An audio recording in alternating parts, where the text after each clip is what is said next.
सृष्टि क्रम के अनुकूल हो तो सत्य, सृष्टि क्रम के विपरीत हो तो असत्य।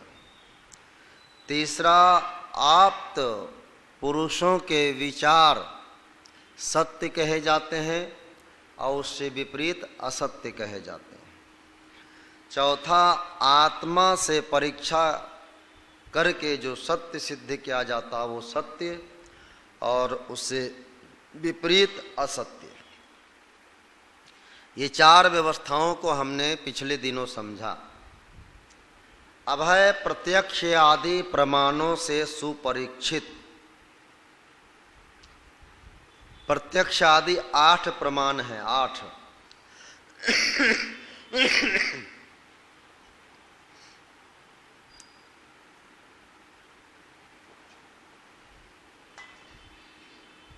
इन 8 प्रमाणों से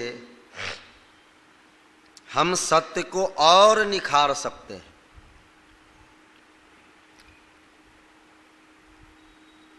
इन प्रमाणों को ऋषि भी कहा जाता है,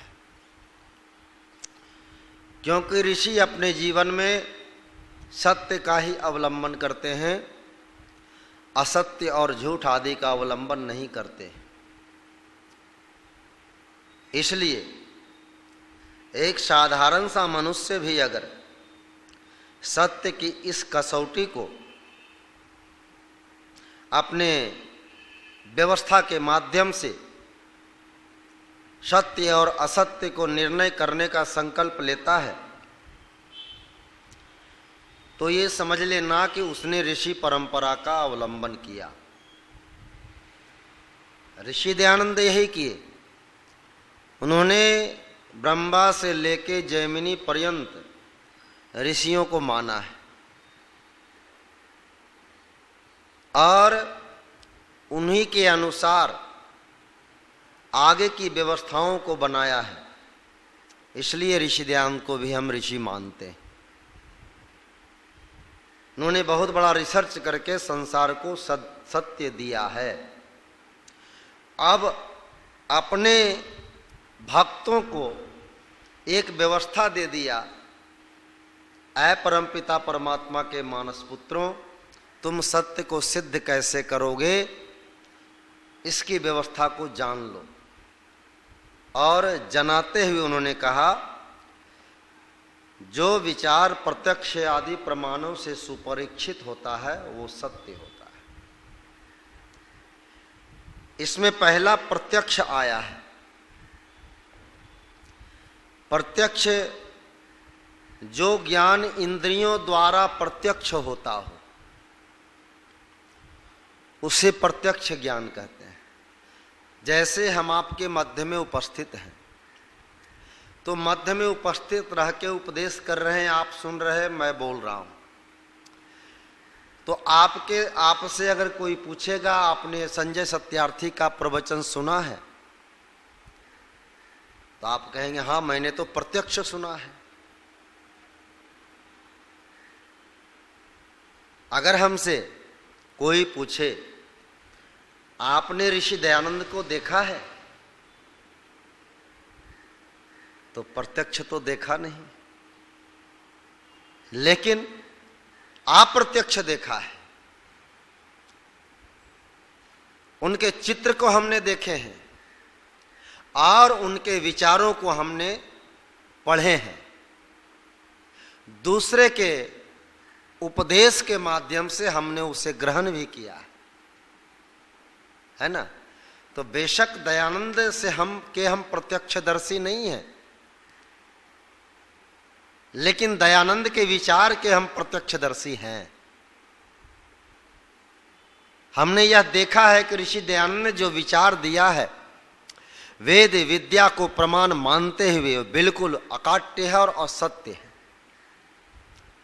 तो इंद्रियों के द्वारा जो प्रत्यक्ष ज्ञान होता है वो पहला प्रमाण होता है।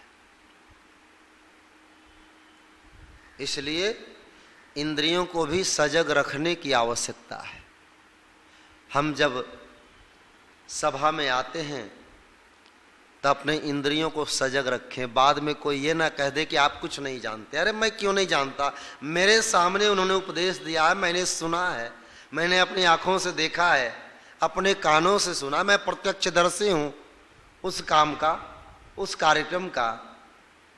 और आप कहते हैं कि आपने सुना ही नहीं। तो ये प्रत्यक्ष ज्ञान होता है। प्रत्यक्ष कोर्ट आदि में प्रत्यक्ष ज्ञान से ही प्रामाणिकता सिद्ध की जाती है। गवाह कौन होता है?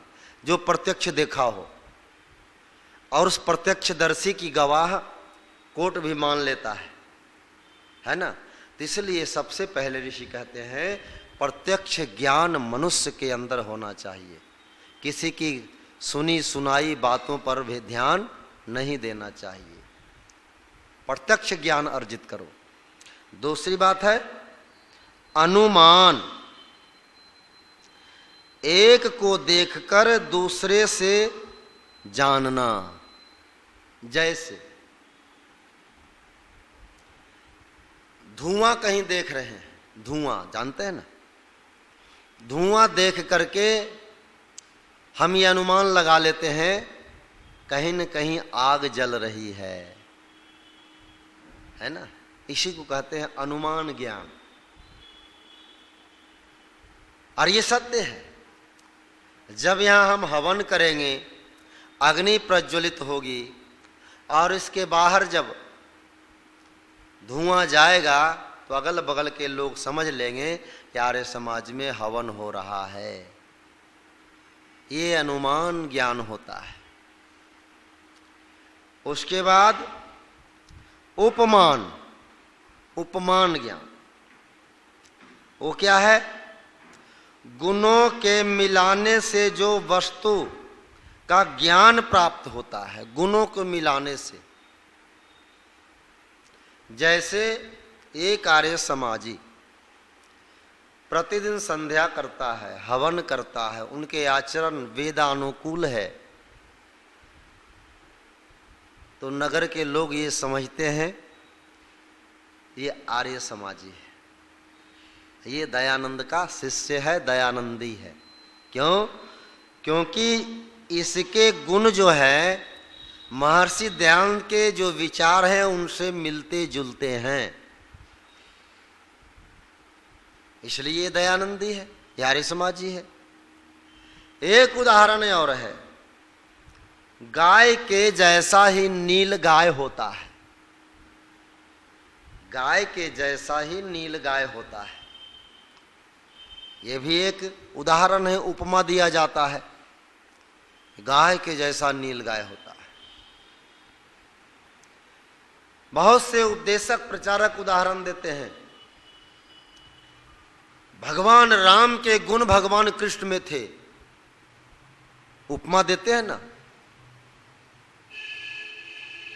तो ऐसे जो उपमा दिया जाता है, जो सत्य उपमा होता है, उसको कहते हैं उपमान। उप को भी मानना, जो सत्य हो, असत्य नहीं, सत्य हो। तो इस प्रकार से जब हम सत्य को सिद्ध करने का प्रयास करते हैं तो गलत अपने आप छटते चला जाता है, उसका कहीं स्थान नहीं बनता। इसके बाद एक व्यवस्था चौथी है जो है शब्द प्रमाण।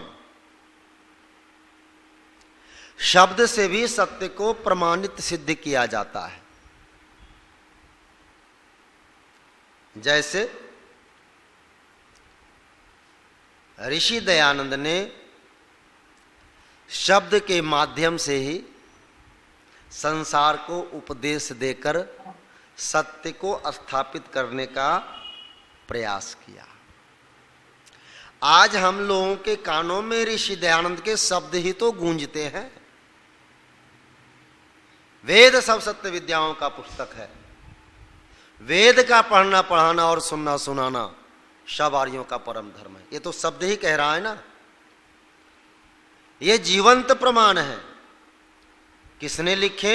ऋषि दयानंद ने लिखे। बहुत सारे महापुरुषों के विचारों को आप दीवारों पर लिखे देखते होंगे। सुभाष चंद्र बोस ने ये कहा, भगत सिंह ने ये कहा, इनकलाब जिंदाबाद, है ना, राम प्रसाद बिस्मिल ने ये कहा।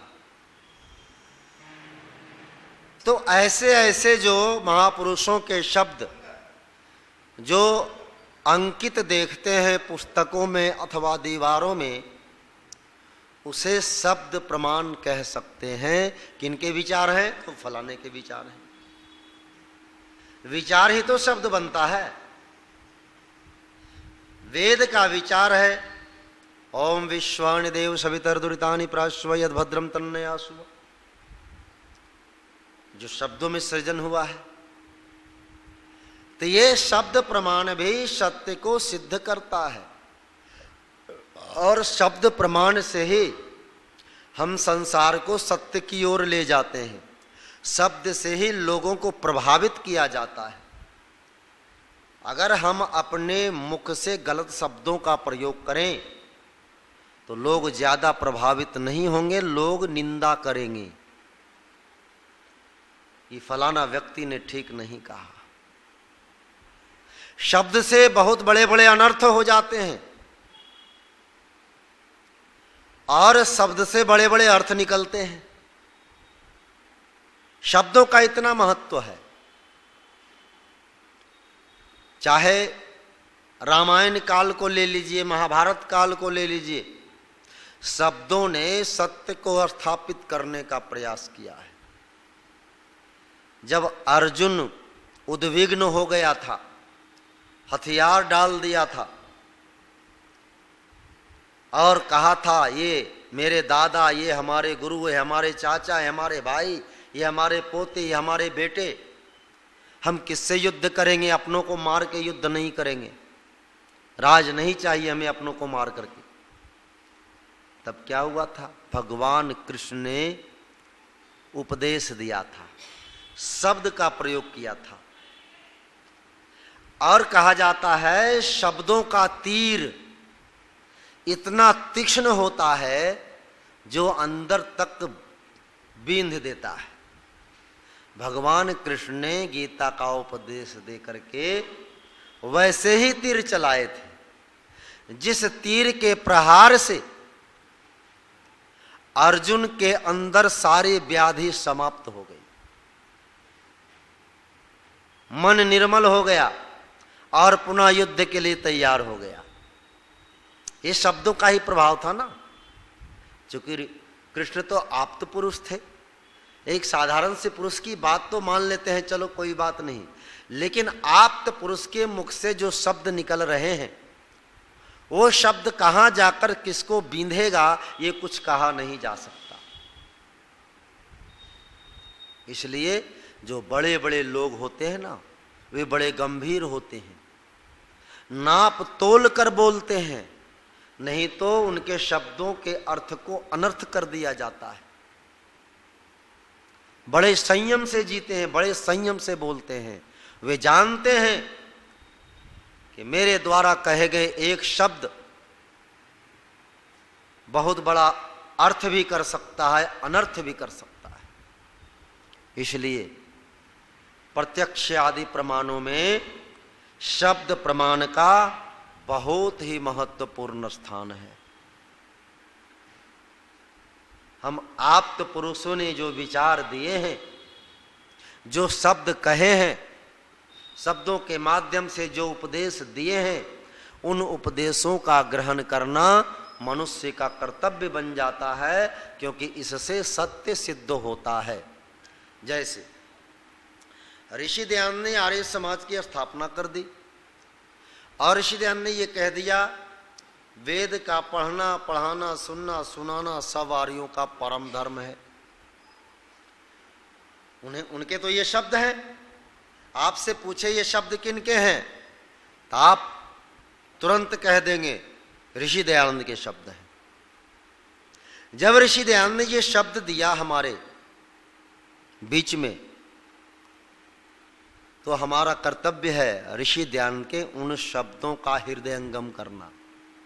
हमारे समाजी हैं तो वेद का पढ़ना, पढ़ाना, सुनना, सुनाना सब आर्यों का परम धर्म है। तो हमें वेद प्रतिदिन पढ़ने चाहिए और पढ़ करके दूसरों को सुनाना भी चाहिए।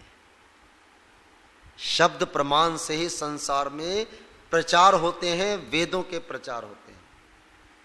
बुराइयों का भी प्रचार शब्द के द्वारा होता है और अच्छाइयों का प्रचार भी शब्द के द्वारा होता है।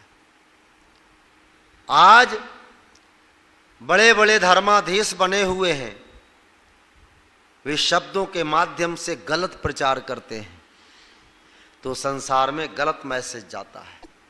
लेकिन आर्य समाज के मंच से वेदों का प्रचार किया जाता है, बेशक कम लोग बीच में जाता है लेकिन सत्य जाता है। ये शब्दों का महत्व है। इसलिए जो बड़े बड़े स्थान पे बैठे होते हैं, बड़े बड़े साधु संत जो होते हैं, उन्हें भी शब्दों का प्रयोग नाप तोल करके करना चाहिए ताकि गलत अर्थ ना निकाल पाए कोई। इसलिए ये बहुत बड़ा महत्वपूर्ण एक व्यवस्था है प्रत्यक्षादि प्रमाणों में शब्द प्रमाण का। उसके बाद है ऐतिह्य, इतिहास। इतिहास ग्रंथों में जिसका लेख मिला हो, अर्थात इतिहास के ग्रंथों से भी हमें बहुत कुछ शिक्षा मिलती रहती है, वो भी सत्य को स्थापित करता है। जैसे एक उदाहरण ताजा ताजा हम देते हैं। अभी कल एक शिखर सम्मेलन समाप्त हुआ, G20 का हुआ ना। जितने भी अभ्यागत हमारे थे, हमारे प्रधानमंत्री एक चित्र बनवाए थे जिसमें पुरी के जगन्नाथ मंदिर के जो चक्र है उस चक्र वहां पे प्रस्तुत किए और उसी चक्र के सामने जितने भी अतिथि आए उनका स्वागत किए, उस चक्र के बारे में उसको बतलाए। जहां राष्ट्रपति खड़ी थी स्वागत के लिए, उनके बैक में नालंदा विश्वविद्यालय का खंडहर का चित्र था। नालंदा बिहार में पड़ता है और उस खंडहर के चित्र को वहां चित्रित किया गया।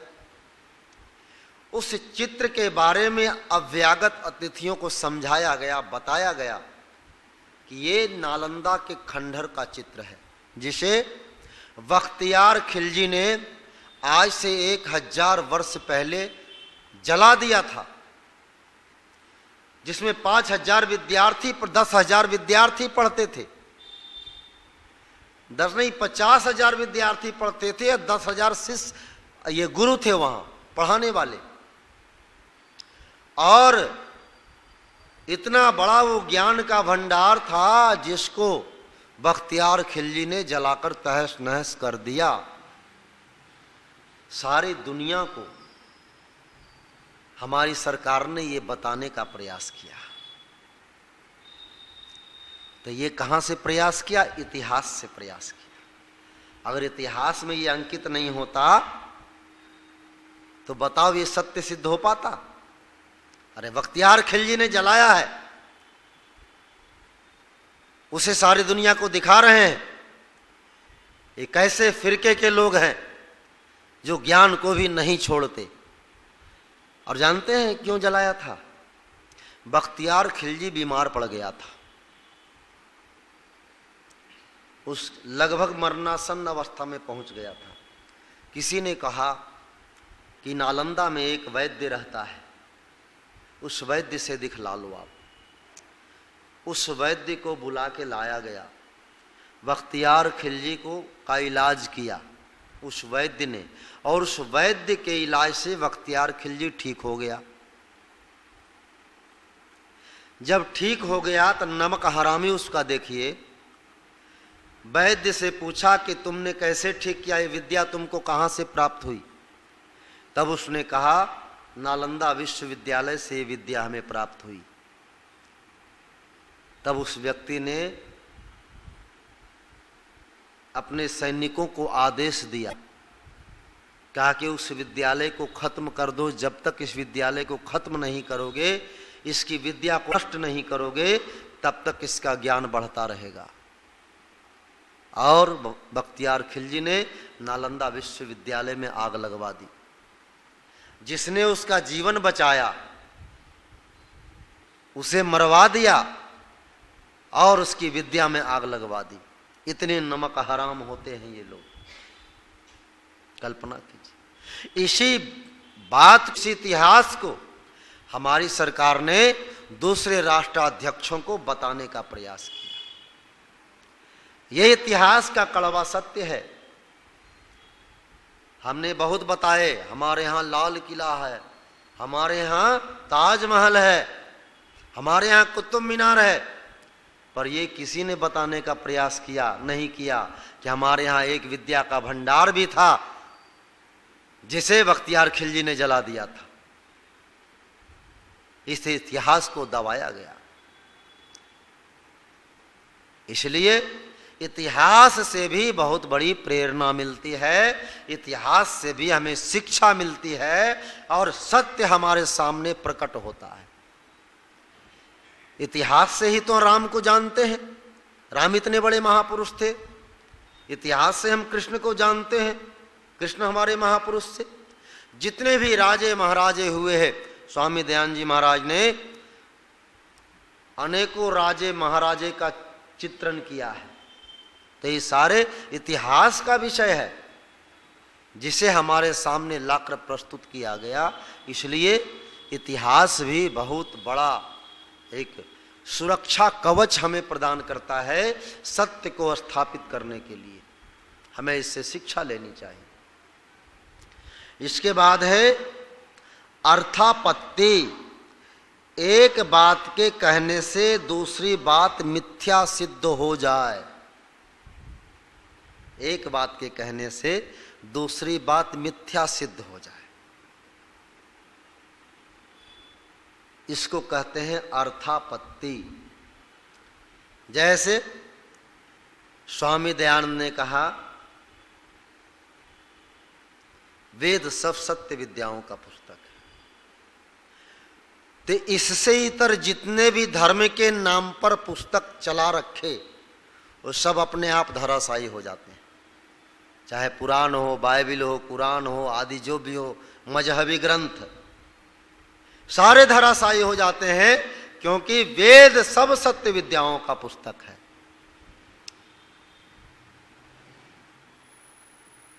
इससे अर्थापत्ति हमारा सिद्ध हो जाता है। हमारा अर्थ सिद्ध हो जाता है कि अगर सत्य को ढूंढना है तो हम वेदों में ढूंढ लेंगे, इधर उधर भटकने की आवश्यकता नहीं है। इसको कहते हैं अर्थापत्ति। उसके बाद संभव। एक के ग्रहण करने से दूसरे का ज्ञान हो जाता है। एक के ग्रहण कर लें तो दूसरे का ज्ञान अपने आप हो जाता है। जैसे माता ने हमें जन्म दिया, तो पिता तो होगा कोई, ज्ञान हो रहा है कि नहीं पिता का। माता ने हमें जन्म दिया तो पिता का ज्ञान अपने आप हो जाता है कि हमारा कोई पिता भी है जिसके संयोग से मेरा जन्म हुआ है। ये संभव है, यही बताया जा रहा है कि संभव ही एक बहुत बड़ा प्रत्यक्ष प्रमाण होता है। आज जहां जहां भी वैदिक सिद्धांतों के विचार मिलेंगे तो बहुत सारे ऐसे लोग होंगे, आप जब चर्चा करें ना, गाड़ियों में, गाड़ी में चलते हैं, 5-6 लोग एक जगह बैठ जाते हैं, चर्चाएं शुरू हो जाती है। जब चर्चा प्रारंभ कीजिएगा तो कुछ बात आप ऐसी कह देंगे जिससे आपके बगल वाले कहेंगे, भैया बुरा ना माने तो एक बात कहूं। क्या बताओ, आप आर्य समाजी हो क्या? कह देता है। हो ना हो इस पर ऋषि दयानंद का रंग चढ़ा है तभी तो ऐसे बोल रहा। ये वेद की बात है। तो ये होता है संभव। और उसके बाद एक के ग्रहण करने से दूसरे का ज्ञान अपने आप हो जाता है। अभाव, जहां कारण ना हो वहां कार्य भी ना होगा। जहां कारण नहीं हो, बिना कारण के कार्य नहीं होता। ये तो जग प्रसिद्ध बात है। इसी को प्रत्यक्ष प्रमाण कहा गया है। बिना कारण का कार्य नहीं हो सकता। अगर पेड़ में हम जल डाल रहे हैं, इसके पीछे भी कारण है कि पेड़ हमेशा हरा भरा रहे। ये कारण है कि नहीं? तभी तो जल डालते हैं। खेतों में अन्न डालते हैं कि वो अन्न पुनः हमें हजारों हजार अन्न प्रदान करेगा। एक पौधा गेहूं का लगा दो, एक पौधा से कितने अन्न निकलते हैं। इसलिए बिना कारण के कार्य नहीं होता। जहां कार्य हो रहा है वहां निश्चित रूप से कुछ ना कुछ कारण होगा। जैसे एक आर्य समाजी हवन करता है, उसके पीछे कारण होता है कि वातावरण शुद्ध और पवित्र हो, विचार हमारे अच्छे हो जाएं। वेद मंत्रों का पाठ करते हैं, इसका कारण होता है कि हमारी वाणी मधुर हो जाए। वेद मंत्रों के अर्थ को जब पढ़ते हैं तो लगता है कि वेद मंत्रों के अर्थों से मेरे जीवन में परिवर्तन आ जाए। इसलिए ये उपदेश हम सब ग्रहण करते हैं और सत्य को सिद्ध करने का प्रयास करते हैं। तो आइए, थोड़ी सी चर्चा हमने प्रत्यक्ष आदि प्रमाणों की है। आशा है आप तत्वचित्त होकर सुनेंगे।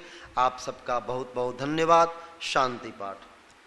ओम देव शांति अंतरिक्षं शांति पृथिवी शांतिरापः शांतिरोषधयः शांतिवनस्पतयः शांतिर्विश्वे देवा शांतिर्ब्रह्म शांति सर्वगं शांति शांतिरेव शांति सामा शांतिरेधि।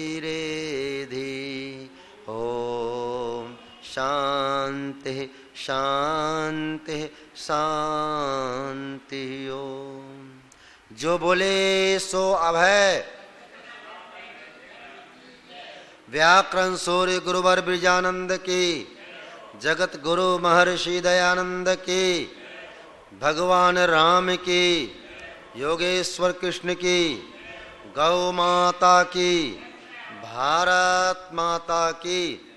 वैदिक ध्वनि।